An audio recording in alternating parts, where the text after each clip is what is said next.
वो धुन सबने सुनी है जो साज पे गुजरी है, वो किस दिल को पता है। एक गुरु का काम कितना मुश्किल होता है ये सिर्फ वही जानता है। आप तो उसके मुंह से निकली हुई आवाज सुनते हो, ज्ञान सुनते हो, लेकिन उस ज्ञान को पाने के लिए उसने कितना पसीना बहाया है, कितनी मेहनत की है। रंजीत एक छोटे से गांव से उठ करके और 3-4 किलोमीटर कोचिंग आना और फिर वहाँ पढ़ाई करना, तो छोटा सा एक जो वट वृक्ष लगाया था इस छोटे से गांव में, आज मैं बहुत खुश हूँ। आप सारे स्टाफ और व्यवस्थापक, इनकी जो भी गतिविधियां हैं वो मुझे मीडिया से मिलती रहती हैं, अखबारों में पढ़ने को मिलती हैं, तो बड़ा हर्ष होता है। बहुत समय से मन में था कि इतने साल हो गए, मिलना जरूर है, तो आज परमात्मा ने मुझे ये अवसर प्रदान किया और ऐसा लगता है जैसे मेरा बचपन फिर दोबारा वैसा ही हो गया है। मैं भी एक बच्चा हो गया हूँ और मुझे वो दिन याद आने लगे।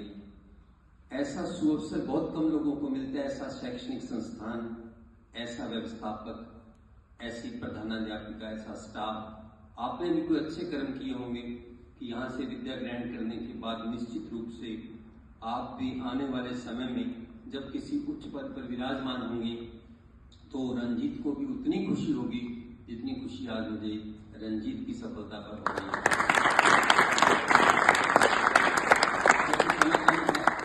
इसलिए मैं कभी फिर दोबारा किसी सुअवसर पर आने की कोशिश करूंगा।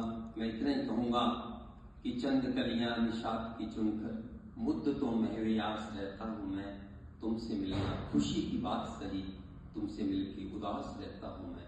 उदास इसलिए कि पता नहीं अब फिर कब मिलना होगा, तो उतने दिन का इंतजार होगा। आपकी यादें लिए जा रहा हूं और आप भी शायद मुझे अपनी यादों में संजो के रखेंगे। परमात्मा से यही प्रार्थना करता हूं कि दोबारा मिलने का सौभाग्य मुझे जल्दी प्रदान करें और सारे स्टाफ को और रंजीत को बहुत बहुत आशीर्वाद। जगह पर एक गुरुकुल खड़ा कर दिया है, जैसे गुरुकुल हम पढ़ते आए हैं कि वो किस प्रकार से प्रकृति के सानिध्य में होता था, तो आप भी प्रकृति के सानिध्य में रहकर, खुले वातावरण में रहकर, ताजी हवा में, जो आज बहुत मुश्किल है और आने वाले दिनों में शायद वो गैस के सिलेंडर, ऑक्सीजन के आपको मोल खरीदने पड़ेंगे, तो आप तो बहुत भाग्यशाली हैं जो इतने खुले वातावरण में रह रहे हैं। बहुत बहुत बधाई, आपका जीवन परमात्मा सार्थक करे। आने वाले दिनों में आप इस पद पर विराजमान हो, लेकिन जब उच्च पद पर विराजमान हो जाएंगे तो रंजीत की तरह अपने गुरुओं को याद रखना।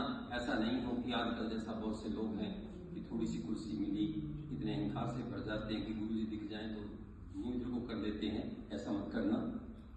रंजीत के पद चिन्हों पर चलना वो गुरु के लिए एक बहुत बड़ी सफलता होती है। उसके जीवन का बस वही एक प्राप्य होता है और कुछ नहीं। धन्यवाद।